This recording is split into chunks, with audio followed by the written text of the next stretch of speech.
La Fédération de France, elle a été créée en octobre 1947. La Fédération de France va interdire à ses cadres de manifester. Ceux qui ont des responsabilités importantes n'ont pas le droit de manifester. Elle l'appelait à l'époque Fédération de France du PPA-MTLD. Tout ça pour préserver en fait la structure et l'organisation.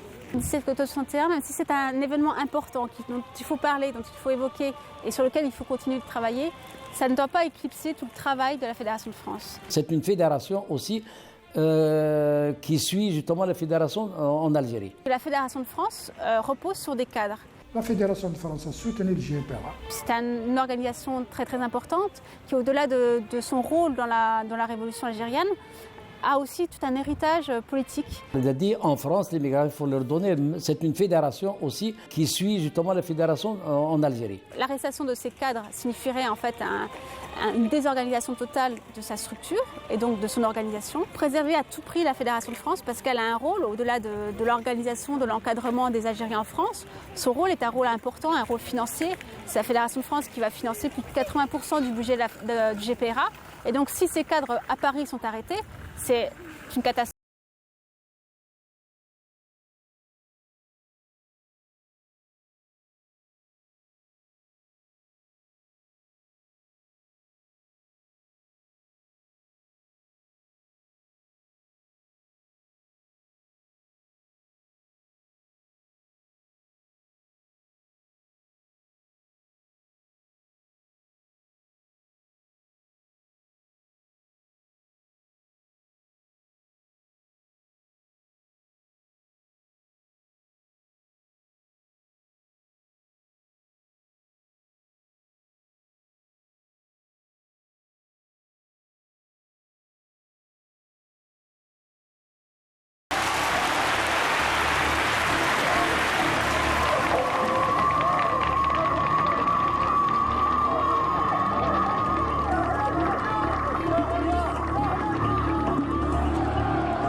Vous savez, on parle toujours du 17 octobre 61, mais moi je parle de toute l'année 61, parce que il faut se rendre compte que l'année 1961, c'est une année qui est vraiment atroce à Paris, en particulier dans la région parisienne, pour les Algériens. Nous avons à ce moment-là Papon, qui est préfet de police à Paris.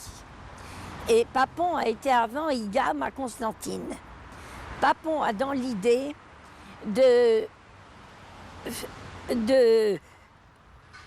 d'arrêter tout suspect, d'arrêter tout Algérien, pensant que en torturant, on va arriver à avoir des renseignements sur les chefs et autres, et que c'est ainsi qu'il envisage de conduire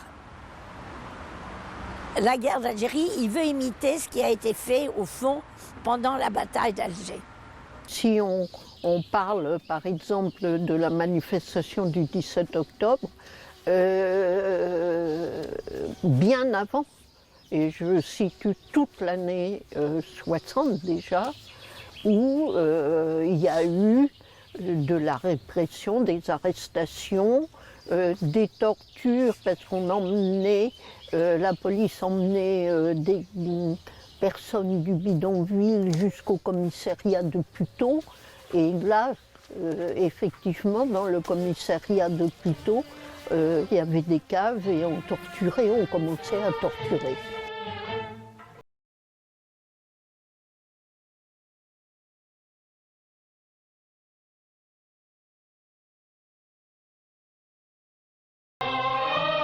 Monsieur Papon, après avoir, comme je vous l'ai dit, autorisé sa police à faire des dépassements extraordinaires, a estimé bloquer la fédération, la réduire à néant en l'empêchant de fonctionner. Et il prend le 5 octobre 1961 un arrêté par lequel il déclare qu'il invite, entre guillemets, alors que c'était un ordre, les Algériens, à l'époque on ne disait pas algérien, puisque le mot algérien brûlait les lèvres, les Nord-Africains ou les Français musulmans vivant dans le département de la Seine. Ils sont invités à ne pas sortir à partir du 6 octobre de 20h30 jusqu'à 5h30 du matin. En prenant cette espèce de couvre-feu spécial destiné uniquement aux Algériens, il savait très bien qu'il allait bloquer le FLN. Parce que le FLN, les 99% des militants du FLN sont des ouvriers qui ne sont libres qu'après le travail. Si vous les empêchez de sortir, bientôt, vous empêchez les cotisations, vous empêchez la distribution des tracts, des communiqués, etc. Donc, vous allez étouffer le FLN. Régulièrement, tous les mois, les rapports arrivant au comité fédéral, le comité fédéral se réunit, étudie ces rapports et prend les mesures qu'il faut prendre en fonction de ces rapports. Donc, il n'y a pas une personne qui est venue dire « attention, il faut mettre un terme au couvre-feu ». Non, c'est les rapports de tout ce qui est où il y a une et où il y a deux, c'est-à-dire Paris intramuros et Paris périphérie. Donc, c'est dans ces rapports-là qu'il était demandé au comité fédéral de prendre une mesure pour mettre un terme à ce couvre-feu. Dans les semaines qui précèdent le 17 octobre, il y a eu une répression accrue de la police auxiliaire contre l'immigration dans certains quartiers de Paris, le 18e arrondissement, le 13e arrondissement, et aussi contre les régions où il y avait des bidonvilles comme à Nanterre. Une répression très violente. On a reçu la directive détaillée en 3 phases, le 17. Qu'est-ce qu'on doit faire? Le 18 et le 19. Voilà, c'est des phases. Donc le 17, c'est bien clair, il faut sortir à partir de 20h, c'est le contraire du couvre-feu.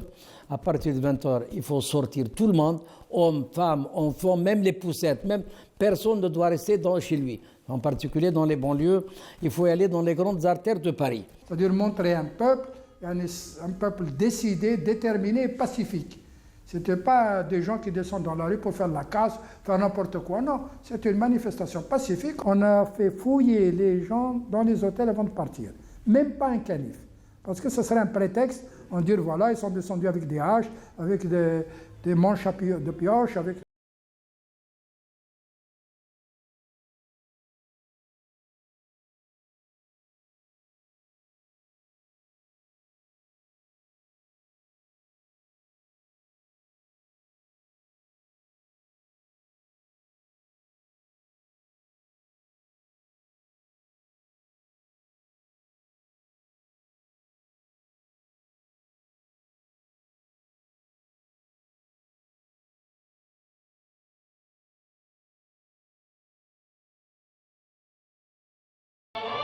La direction de la Fédération de France et la direction du FLN et du GPRA ne voulaient pas, parce qu'on était dans une phase de négociation et il n'était pas question de compliquer les choses par une relance de la guerre en France. تبعنا القانون تاعنا احنا يعني اللي عطاونا مشينا هكذاك. الناس راحت معنا نقولوا كاينين اللي كانوا طاكسي وراحوا الباري، كاينين معنا نقولوا اللي هزوا الطوبيس، اما لا هما ما على بالهم، الخبر مشى ليهم، هما كلش سقدوه لنا قدامنا. اللي راحوا في المترو في الباب تاع المترو يجيو خارجين اطلع في الكار تاع البوليس، اللي في الطاكسيات منين يهبط من الطاكسي يطلع في الكار تاع البوليس. هنا معنا نقولوا القوه تاعنا احنا معنا نقولوا يعني هي القوه تاعنا منا هذه نقولوا من بونطواز ورجنطاي ورواح منا هذه كله منا احنا منا نقولوا من جانفيلي ونيار وكولومب ونانطير هذا وكل تروح منا معنا نقولوا لا على ديفانس. وهذاك اللي تجي معنا نقولوا من الرواي وغير ذلك كل تعقب على البوند النووي. ثم هما وين رصدوا لنا بالحركيه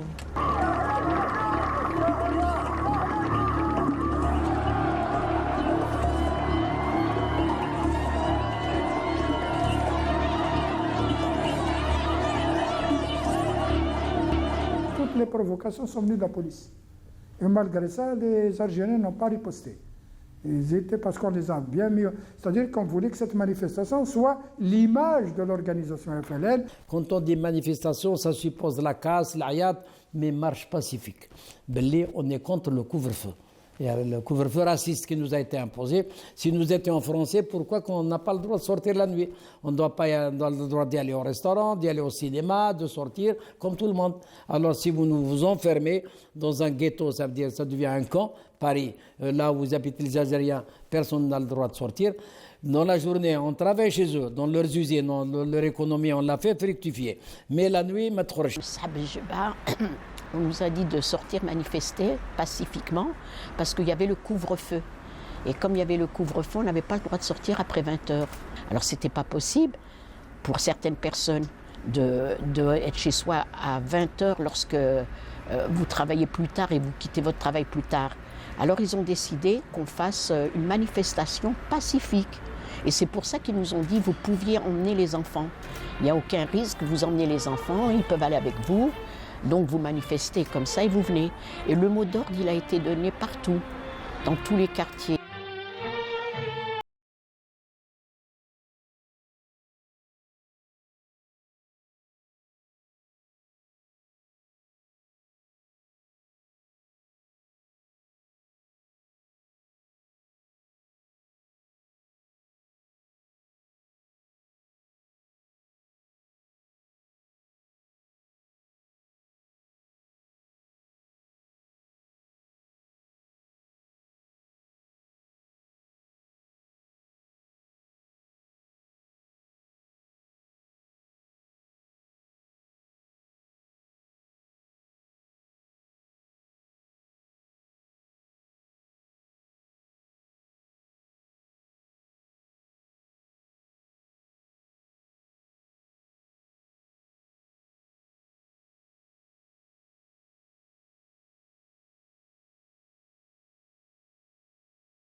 حصل يعني الصدف كيف تكون، يعني أحيانا تكون جميلة وتكون لفائدة في اتجاه التاريخ. أنه واحد المصور فرنسي اسمه إلي كاغو، هو من مواليد سنة 1928 وفارق الحياة في سنة 1999، كان حاضرا ليلتها في باريس. كان حاويا يهوى التقاط الصورة، وشاءت الصدف أن كل الصور التي يعني نحتفظ بها اليوم عما جرى أو أكثرها على الأقل، حتى لا نجزم، أو أكثرها التي نحتفظ بها عما جرى في 17 أكتوبر 61 هي لهذا المصور المسمى بإلي كاغو. إلي كاغو تحتفظ بصوره في مكتبة متميزة في باريس، وتحديدا هي اليوم في قلب جامعة نانتير، في مكتبة تسمى BDIC، مكتبة التوثيق المعاصر للتاريخ. والتقط صور فريدة من نوعها. لماذا؟ لأنها كانت تعبر عن وحشية القمع الاستعماري في بلد يتغنى بشعارات الديمقراطية في قمع المظاهرات السلمية. Il se trouve qu'au moment des événements du 17 octobre 61, j'étais dans mon bureau et le lendemain arrive dans mon bureau un certain Elie Kagan, qui était un photographe et qui passait ce jour-là par hasard sur les grands boulevards et qui a vu des milliers et des milliers d'Algériens qui défilaient pacifiquement pour réclamer plus de liberté. Vous savez que le préfet Papon avait à l'époque interdit aux Algériens de sortir après 20 heures. Ils venaient de Nanterre, ils venaient des banlieues, ils venaient de Paris aussi. Et les CRS et la police, sur l'ordre du préfet de police Maurice Papon, matraquaient. Et Kagan a pris des photos et est venu me voir personnellement en me disant, tu sais, voilà je le connaissais puisque je l'utilisais, voilà les photos que j'ai pu prendre, il n'y a pas beaucoup de journaux qui veulent les prendre, ils ont peur d'être saisis, et puis comme c'est encore la guerre d'Algérie, ils ne savent pas très bien comment les choses vont se passer, quelle va être la réaction de la population française.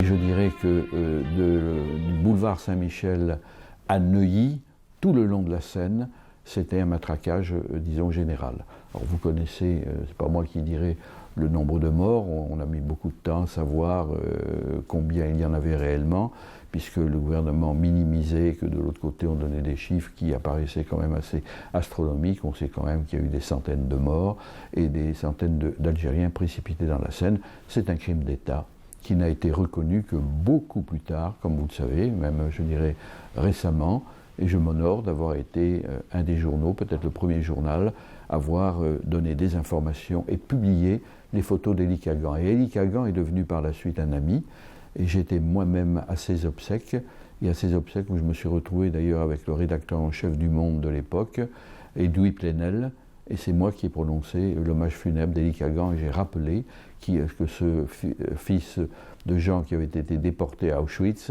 était celui qui avait mis en avant la manière dont avaient été traités les Algériens.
Il y avait déjà quelques mois que le comité fédéral avait constitué ce qu'on a appelé la section des femmes. Puisqu'ils avaient vu qu'avec déjà les femmes rouspétaient de ne pas être dans les structures. On n'était ni dans les cellules, ni on était responsable, ni rien du tout, et on faisait le boulot.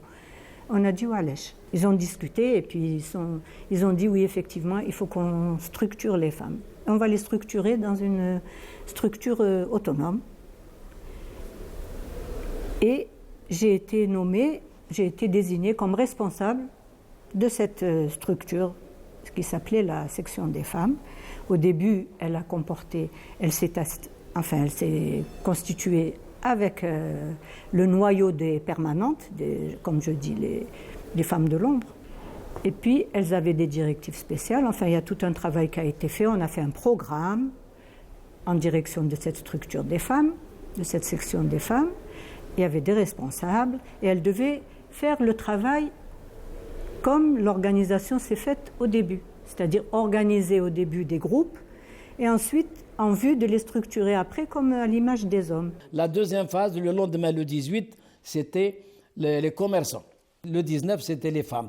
Les femmes qui doivent sortir cette fois-ci dans toute la France. Toutes les militantes et les femmes doivent sortir, y aller. Parce que l'organisation, quand on a reçu ces instructions, nos responsables, ils ont prévu des arrestations, des massacres. Pas de celle de l'ampleur qu'on a vécue. On a pensé aux morts, quelques-uns, une dizaine, etc., mais pas à l'ampleur que nous avons connue jusqu'à présent. Donc le troisième, dont toutes les femmes, au niveau de la France complète, ils doivent se présenter devant les commissariats, devant les prisons, devant les casernes, avec des slogans « Libérez nos époux, libérez nos frères, libérez », c'est pour ils savent qu'il y aura beaucoup d'arrestations. Mais quand il y a eu le 17 octobre, j'ai eu à répercuter la directive de la manifestation en direction des femmes qui étaient des militantes qui étaient déjà responsables de groupes de femmes pour qu'elles fassent, pour qu'elles organisent, pour qu'elles disent à ces femmes, elles les informent et qu'elles les organisent et qu'elles leur expliquent comment il fallait participer d'abord au 17 octobre et ensuite pour le 20 octobre. Le 20 octobre, c'est la section des femmes qui a animé. Mais bien sûr, tout ça a été contrôlé et dirigé par le comité fédéral. C'est pas moi, j'étais pas chef, hein. J'étais responsable, un lien entre le comité fédéral et les femmes qui militaient déjà. Donc, et celles qui militaient déjà ne participaient pas, ne devaient pas participer aux manifestations. Toujours le même principe, protéger l'organisation. Dans le choix de l'organisation de la manifestation, il faut bien se rendre compte qu'on est dans une organisation révolutionnaire clandestine et que la Fédération de France repose sur des cadres. Et sa grande difficulté, c'est de former des cadres puisque la durée de vie entre guillemets d'un cadre est de quelques mois puisqu'ils sont très vite arrêtés. La Fédération de France va interdire à ces cadres de manifester. Ceux qui ont des responsabilités importantes n'ont pas le droit de manifester. Les militants vont manifester. Tout ça pour préserver en fait la structure et l'organisation. Quand on veut faire une manifestation globale, une manifestation générale, une manifestation qui frappe l'opinion, il ne faut pas qu'en contrepartie, on risque de perdre toute la structure. Là, ce serait un échec. Il faut éviter de... Parce que si votre structure disparaît, on ne peut pas dire que ce soit une réussite. Là, donc avec les ordres qui ont été donnés, bien sûr, on s'attendait à des arrestations, mais on savait parfaitement que la structure n'allait pas être détruite. La directive qui est venue, premièrement, les responsables permanents ne doivent pas faire partie de la manifestation. Les permanents, je dis bien permanents, ceux qui travaillent que pour l'organisation. Ils ne travaillent pas dans les usines, ça veut dire les permanents, on touche une permanence. Le chef de région, il y a même des chefs de secteur, super secteur, soit permanents, quelques-uns, mais les chefs de région, les chefs de zone, des super zones, des wilaya ne doivent pas participer aux manifestations. Ils doivent rester chez eux et surveiller à partir de chez eux par le biais des Français du réseau Janson, avec lesquels nous étions en contact. C'est eux qui nous ont rapporté les informations de l'extérieur.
La haine, on la rencontrait beaucoup plus à l'état brut, je dirais, dans les forces de police.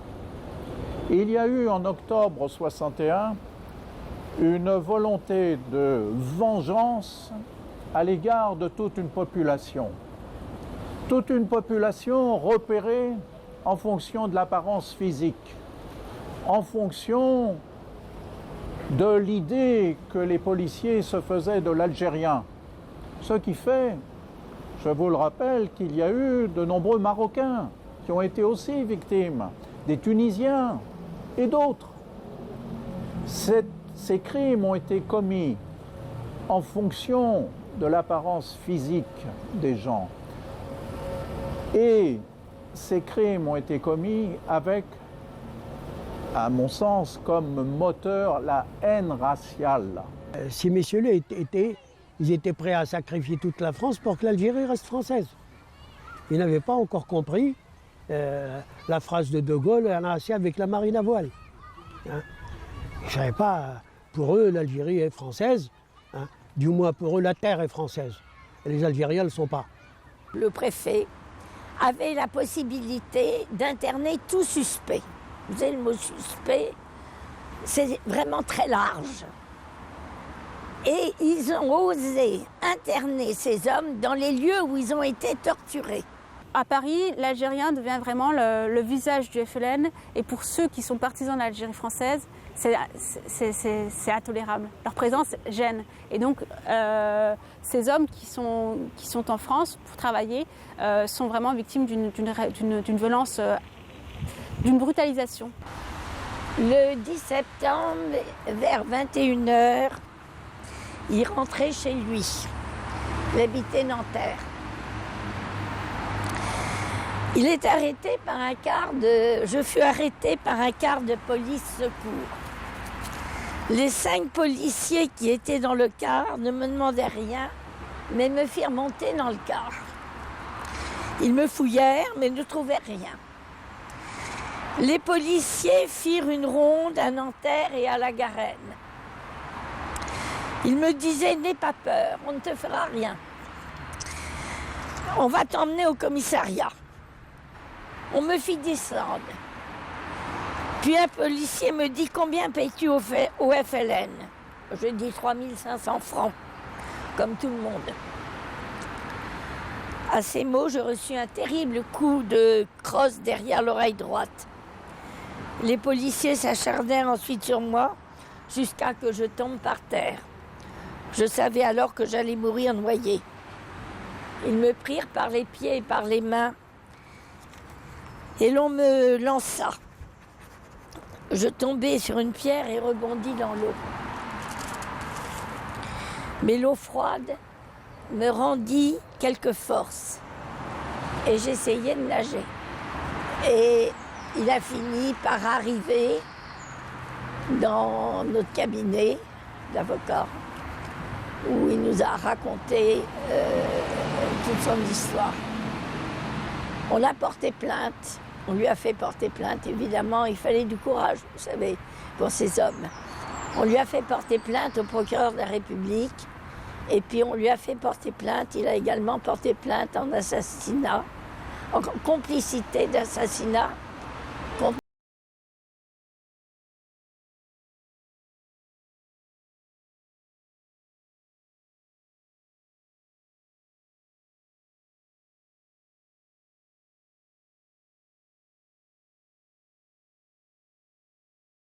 D'arriver sur Nanterre, on a rencontré beaucoup de difficultés, beaucoup de gens qui n'étaient pas bien, si vous aimez mieux. Ça a tellement été choquant pour les premiers. Les premiers, quand ils ont vu les gens tirer, les gens les jeter dans la Seine, pour eux, c'était choquant. Hein. Nous, on a eu cette chance de ne pas être comme ça dans les débuts. Mais enfin, quand on pense aux gens qui ont été jetés comme ça à la Seine, vivants, vous vous rendez compte, monsieur, vivants. Et après, ils ont dit, il y a 1 ou 2 personnes, c'est tout ce qu'ils ont dit, 1 ou 2 personnes lorsqu'ils ont dit, vous savez, quand on fait des recherches, hein, ils ont trouvé plus de 200 ou 300 personnes. Et malheureusement, on a connu des gens qui étaient du quartier qu'on n'a jamais revus, de ce jour-là, on ne les a jamais revus. J'étais militante et évidemment à Marseille, c'était très particulier parce que l'OAS était très important, c'est-à-dire qu'il y avait quand même beaucoup de gens qui soutenaient l'OAS à Marseille, il faut bien le dire. Et il y avait beaucoup d'attentats de l'OAS à Marseille contre des militants. Et c'était assez difficile de faire des manifestations de toute façon comme à Paris. Mais j'en ai entendu parler à l'époque, probablement par les jeunesses communistes, puisque moi j'étais adhérente des jeunesses communistes. On a dit qu'il s'était passé quelque chose le 17 octobre à Paris. Vous savez que la presse a été interdite. Enfin, il y a eu rien n'est paru dans la presse. La seule chose qui était publique, un petit peu publique, on va dire, c'est un tract anonyme de policiers syndicalistes de la CGT qui ont écrit dans la nuit, ils ont écrit un tract qui a été diffusé anonymement, alors je ne sais pas à combien de gens, mais qui faisait état, c'est les premiers qui ont fait état de morts en nombre important, puisque la version officielle le lendemain des événements, c'était des arrestations, et encore pas le chiffre, parce qu'en réalité il y a eu plus de 10 000 arrestations, c'est des arrestations, des blessés peut-être, et ensuite 2 morts. La déclaration du groupe de policiers républicains, ils ont dit qu'on a jeté à la Seine Hadi Maroufa, dans tous les ponts d'ailleurs, jeté comme ça, comme des ballons, et en même temps on a même brûlé vif avec l'essence, à Saint-Denis par exemple, avec de l'essence. Ils ont attaché des Algériens, les mains et les pieds bien sûr, ils lui mettaient de l'essence, tant qu'il bouge, il crie, on lui ajoute de l'essence et jusqu'à il n'y a pas de souffle. Qui montent et dans un sac, c'est les policiers français qui l'ont dit. Hein. On a pendu des Algériens dans les bois de Boulogne et les bois de Vincennes et les bois de Meudon. On les a pendus avec les fils de fer. La préfecture de la Seine, par exemple, où Papon il était, c'est la nuit du 17 octobre. Il y a eu quand même 150. Ça a été dit même par les policiers, ça a été rapporté même par les historiens français. Jean-Luc Cunot dit avec des détails. Et ben la cour de la préfecture, la nuit, il y a eu 100 et quelques jetés dans la nuit. Ils les ont tués au sein de la préfecture, ils les ont jetés à la Seine parce que la préfecture de la Seine, elle est à côté. Ça veut dire attenante à la Seine. Donc, nous avons estimé que le nombre de morts est de minimum 200 morts jetés dans la Seine ou tués sur place. Peut-être 400. Certains pensent à 400. Pourquoi nous disons minimum 200 ? Parce que, comme je vous le disais à l'instant, avec les arrestations, le lendemain ou surlendemain, un grand nombre de personnes, de militants arrêtés, ont été transférés en Algérie, soi-disant vers leur douar d'origine, alors qu'en fait, ils ont été transférés dans des camps d'internement, ici en Algérie. À partir de là, nous avons perdu leurs traces. Donc nous ne savions pas s'ils étaient vivants ou morts. Les 200 dont nous parlons sont les 200 qui résultent des rapports que nous avons reçus dans la semaine ou la quinzaine qui a suivi la manifestation. Et là, ce sont des chiffres précis venant de la part de l'organisation. C'est-à-dire lorsque quelqu'un a dit « j'étais à tel endroit », un tel qui était avec moi, je l'ai vu, il a été bastonné, assommé et jeté dans la Seine. Là, on a fait ce calcul, on arrive à 200. J'ai publié une liste d'environ 400 cas, voyez-vous, dont, alors en me basant sur des archives de diverses sortes, archives du FLN, archives de la préfecture de police, archives de justice, très important, archives la presse également de l'époque, et puis des témoignages aussi. Bon.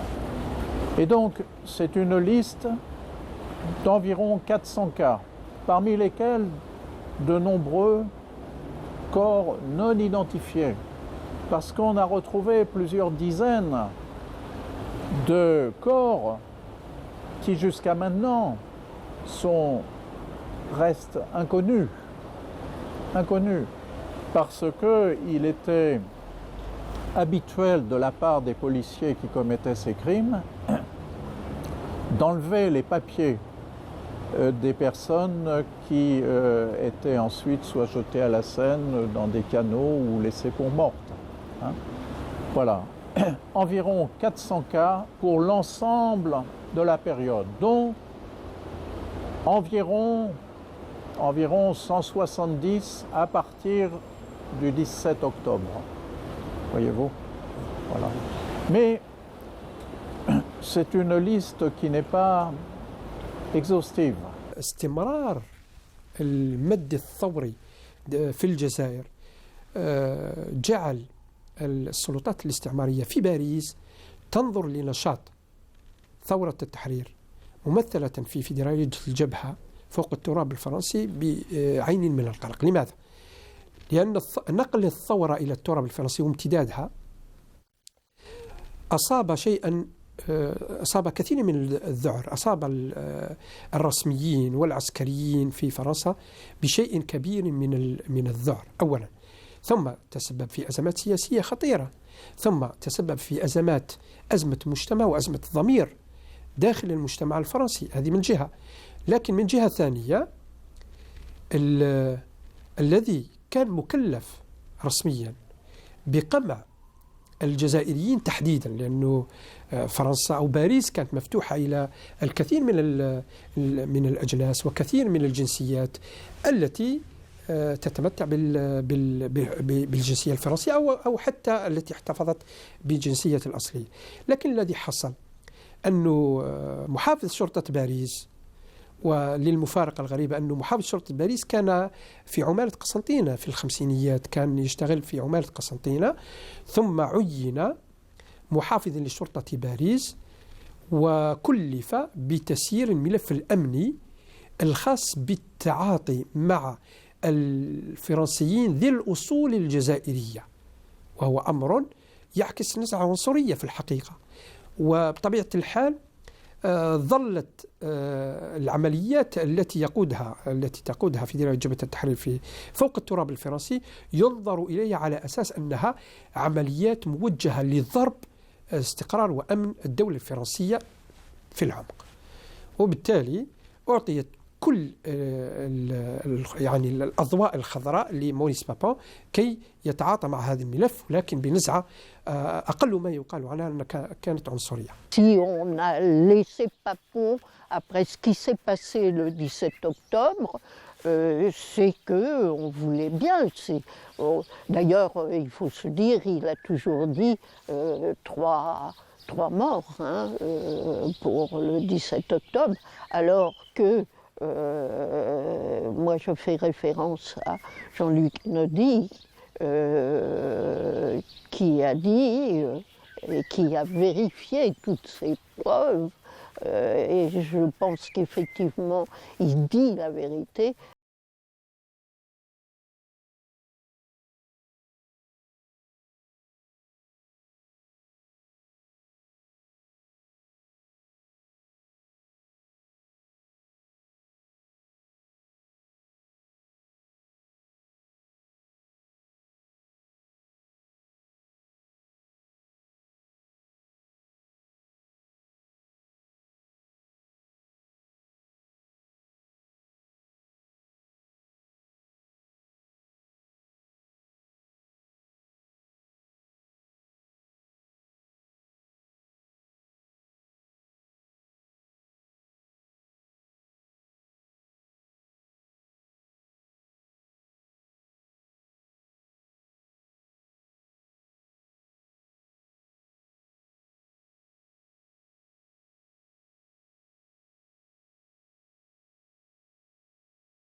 À l'époque, la force de police auxiliaire, constituée de supplétifs algériens,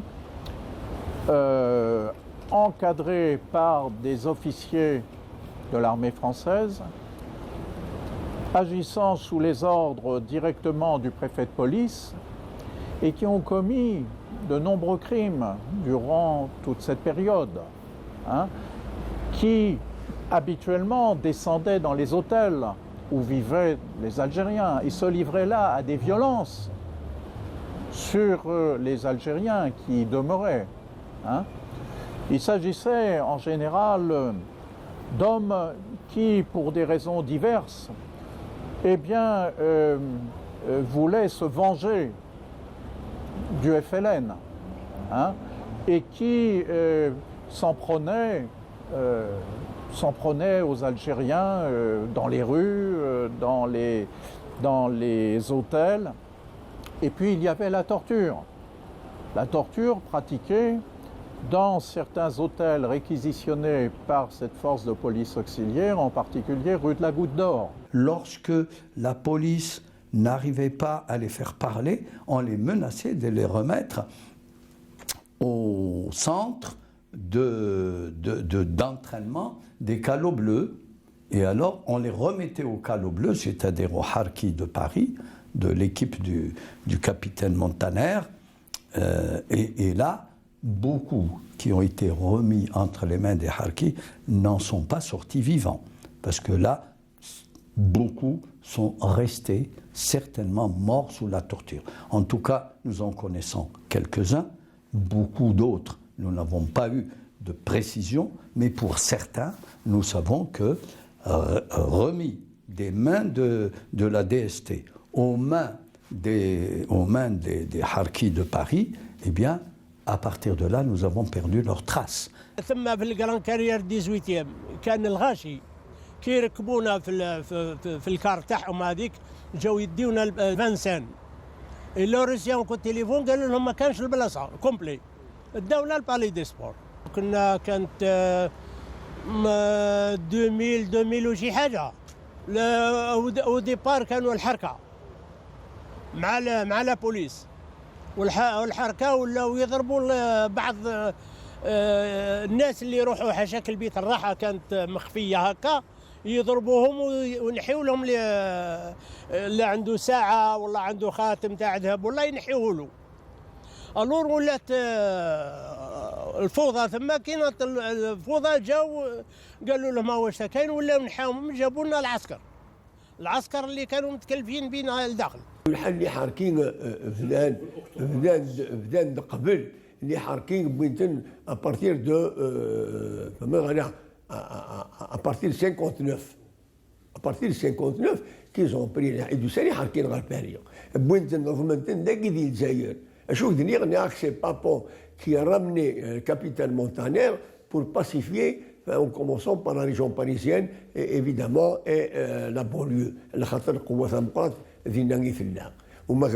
partir du 59, à partir du second front, justement, qu'ils ont pris une décision de faire venir les Harkis. On parlait à l'époque jusqu'à presque 60 000 Harkis. تلقاني مرة داكي يبون سياقين ضمان ميمي حركين النير لان وقادي نستخدم عطاش نستخدم ديك السن يديك شمال ندوغال غير النظام ويدي يفاق النوثني نغنتن ما الا يو نغنت دي فالونس سي ان ليوتنون دو حركين الى تي فالونس évidemment c'est la mer rouge parce que les Harkis comme un capitaine Montaner il était en contact avec la DST il était en contact avec la mer rouge قاعد يديروا حنا دينا تورتور اللي حركي هذا قاعد يدير تي دي اس تي ماشي لونير الا هو قاعد بينو حقا صح ولكن كثران هذا قاعد يدير تي دي اس تي ساكن تنا لي تورتور تنا دينا انا حركي. Moi je suis pas politique. Je sais que la répression elle n'a pas arrêté. Moi je dis pas qu'elle a été plus ou moins, mais quand il y a eu les Harkis, effectivement, parce que les Harkis ils avaient une supériorité, ils connaissaient la langue, ils allaient dans les quartiers arabes. Et puis, c'est des Harkis, c'est des traîtres. Donc, ils n'ont pas la formation de républicains français, ou ils n'ont à obéir à personne d'ailleurs. Ils n'ont pas à obéir à la loi. Ils sont là comme c'est des sbires, c'est des hommes de main. Donc ils ont fait des dégâts épouvantables. La préfecture de police va placer sur le pont de Neuilly, donc va faire appel à la force de police auxiliaire, alors que celle-ci n'est pas du tout formée au maintien de l'ordre. Donc c'est une force qui est une force répressive, qui ne sait pas du tout gérer des manifestants. Et eux, on va les placer au pont de Neuilly et on va les armer. Donc ils ont des armes. Donc ça veut dire qu'en fait, même si d'un point de vue rhétorique, la préfecture de police va dire à ces hommes pas de violence, concrètement, en plaçant des hommes qui ne sont pas formés au maintien de l'ordre, en leur donnant une arme, et surtout des hommes qui ont aussi combattu depuis 60 contre le FLN, forcément, la préfecture de police s'attend.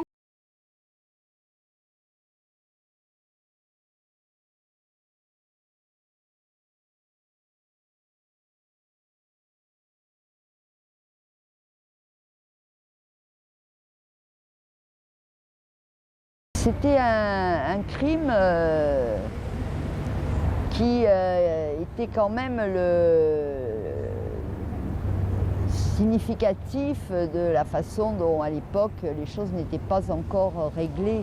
Même si, évidemment, les accords d'Évian sont intervenus peu de temps après, on va dire, historiquement. Mais il n'empêche qu'à ce moment-là,